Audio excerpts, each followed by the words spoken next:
जेव्हा नवरा तुमच्याशी बोलत नाही तेव्हा काय करावे? नमस्कार मैत्रिणींनो, सखी चॅनलमध्ये तुमचं मनापासून स्वागत आहे.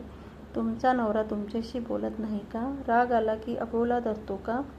तुम्ही बोलण्याचा प्रयत्न करता पण तो उत्तरच देत नाही का? जर असं होत असेल तर हा व्हिडिओ तुमच्यासाठी आहे. सतत मागे लागू नका. जेव्हा एखादी व्यक्ती रागात असते तेव्हा वारंवार बोलण्याचा प्रयत्न केल्याने राग आणखी वाढू शकतो. त्यांना थोडा वेळ आणि जागा द्या. स्वतःला दोष देऊ नका. नवरा बोलत नाही म्हणून प्रत्येक वेळी चूक तुमचीच आहे असं नाही. नात्यात दोघांचीही जबाबदारी असते. योग्य वेळ निवडा. राग शांत झाल्यावर प्रेमाने सांगा, मला भांडण नको आहे. मला फक्त आपल्यात संवाद हवा आहे. स्वतःचा सन्मान जपा. कोणीतरी बोलत नाही म्हणून स्वतःची किंमत कमी समजू नका. तुमचे अस्तित्व आणि भावना महत्त्वाचे आहे.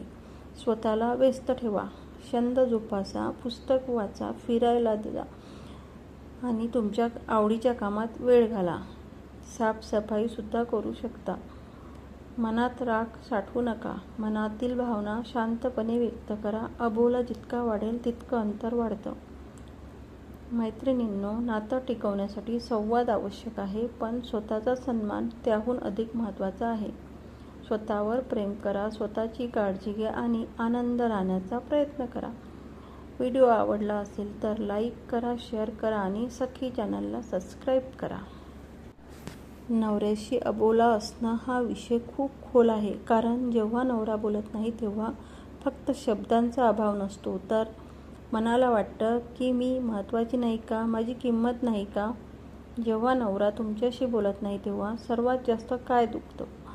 मैत्रिणींनो, नवरा रागवला, भांडला तर दुःखच होतं, पण कधीकधी अबोला जास्त त्रास देतो. कारण भांडणात जरी शब्द असतात पण अबोल्यात फक्त शांतता असते आणि ती शांतता मनाला टोचून जाते.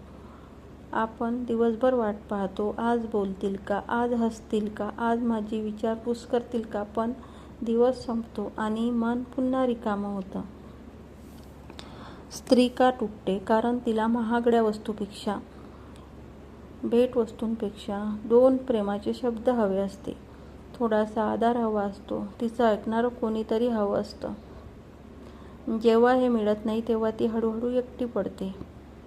अशा वेळी काय करायचं? सर्वप्रथम स्वतःला दोष देणं बंद करायचं. प्रत्येक वेळी चूक तुमचीच असेल असं नाही. स्वतःचा सन्मान जपा. रडावंसं वाटलं तर रडा, पण स्वतःची किंमत कमी समजू नका. एक सत्य मैत्रिणींनो, लोकांचं वागणं आपल्या हातात नसतं, पण स्वतःवर प्रेम करणं आपल्या हातात असतं. जेव्हा तुम्ही स्वतःचा आदर करायला शिकता तेव्हा जगही तुमच्याकडे वेगळ्या नजरेनं पाहायला लागतं. शेवट, नवरा बोलत नाही म्हणून तुमची किंमत कमी होत नाही. तुम्ही आजही तितक्याच मौल्यवान आहात. मैत्रिणींनो, आज मी अशा विषयावर बोलत आहे ज्याचा अनुभव अनेक स्त्रिया घेत असतात, पण त्याबद्दल उघडपणे बोलत नाहीत. तो विषय म्हणजे नवऱ्याचा अबोला. नवरा रागवला, भांडला, ओरडला तर तेवढं वाईट वाटत नाही, पण जेव्हा तो बोलणं बंद करतो तेव्हा ती आतून तुटायला लागते. कारण अबोला म्हणजे फक्त शांतता नसते, तो एक प्रकारचा भावनिक दुरावा असतो.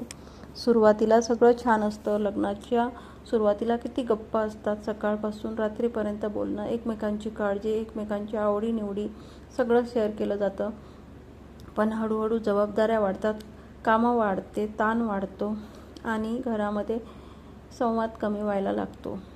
अबोला का जास्त दुखावतो? कारण प्रत्येक स्त्रीला प्रेमापेक्षा जास्त गरज असते ती मला समजून घेणाऱ्या माणसाची. जेव्हा नवरा बोलत नाही तेव्हा स्त्रीच्या मनात शेकडो प्रश्न सुरू होतात. मी काही चूक केली का? माझा कंटाळा आला असेल का त्यांना? माझं महत्त्व कमी झालं का? ते माझ्यावर प्रेम नाही करत का? हे प्रश्न तिच्या मनाला खात राहतात.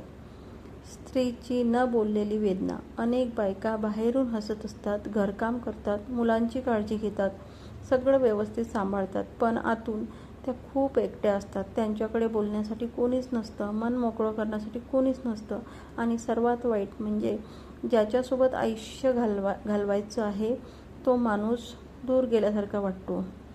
पुरुष अबोला का धरतात? सर्व पुरुष सारखे नसतात, पण काही सामान्य कारण असू शकतात. कामाचा ताण, आर्थिक चिंता, राग, अहंकार, संवाद करण्याची सवय नसणे, भावना व्यक्त न करणे. अनेक पुरुषांना लहानपणापासून शिकवलं जातं, पुरुष रडत नाही, पुरुष भावना दाखवत नाही म्हणून ते शांत राहतात. पण त्यांची शांतता समोरच्या व्यक्तीला किती दुखावते हे त्यांना कधी समजतच नाही. स्त्री काय करते? स्त्री वारंवार प्रयत्न करते. ती विचारते, काय झालं? का बोलत नाही? माझी चूक झाली का? पण उत्तर मिळत नाही आणि एक दिवस तीही शांत होते. मग घरात 2 माणसं असतात, पण नातं मात्र एकटं पडलेलं असतं. संवाद का महत्त्वाचा आहे? मैत्रिणींनो, नातं प्रेमानं टिकतं हे खरं आहे, पण नातं जिवंत ठेवतं ते संवाद. 2 प्रेमाचे शब्द, एक हसू, एक विचारपूस, कधी कधी एवढंच पुरेसं असतं. स्त्रियांनी काय करावं? सगळ्यात आधी स्वतःला दोष देऊ नये. प्रत्येक गोष्टीसाठी स्वतःला जबाबदार समजू नये. शांतपणे योग्य वेळ बघून संवाद साधण्याचा प्रयत्न करावा. रागाच्या क्षणी चर्चा करू नका. स्वतःच्या भावना सांगा, आरोप करू नका. उदाहरणार्थ, तुम्ही कधीच बोलत नाही असं म्हणण्यापेक्षा तुम्ही बोलत नाही तेव्हा मला एकटं वाटतं असं म्हणा. स्वतःला विसरू नका. अनेक स्त्रिया नवऱ्याच्या वागण्यामुळे स्वतःलाच विसरून जातात. स्वतःचे छंद, स्वतःचं आरोग्य, स्वतःचा आनंद सगळं बाजूला पडतं. असं करू नका. तुमचं आयुष्य फक्त एका व्यक्तीभोवती फिरत नाही, तुमची स्वतःची ओळख आहे. एक छोटासा विचार, जर एखादं झाड रोज पाणी न दिल्यामुळे सुकत असेल तर त्याला दोष देता येत नाही. तसंच नात्याचं आहे. संवाद नसला तर नातं हळूहळू कोमेजायला लागतं. पुरुषांसाठी एक संदेश, जर एखादा पुरुष हा व्हिडिओ पाहत असेल तर एवढंच सांगायचं आहे, तुमच्या पत्नीला महागड्या भेटवस्तू देण्याची गरज नाही. तिला फक्त तुमचा थोडा वेळ हवा आहे.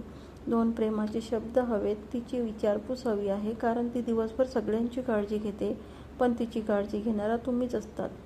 मैत्रिणींनो, नवऱ्याचा अबोला तुमच्या किमतीचे मोजमाप नाही. कोणी बोलत नाही म्हणून तुमची किंमत कमी होत नाही, परंतु तुम्ही प्रेम करण्यालायक आहात, आदर मिळण्यालायक आहात आणि आनंदी राहण्याचा अधिकार तुम्हालाही आहे. नातं टिकवायचं असेल तर प्रेमाबरोबर संवादही हवा, कारण शांतता कधी कधी शब्दांपेक्षा जास्त दुखवते.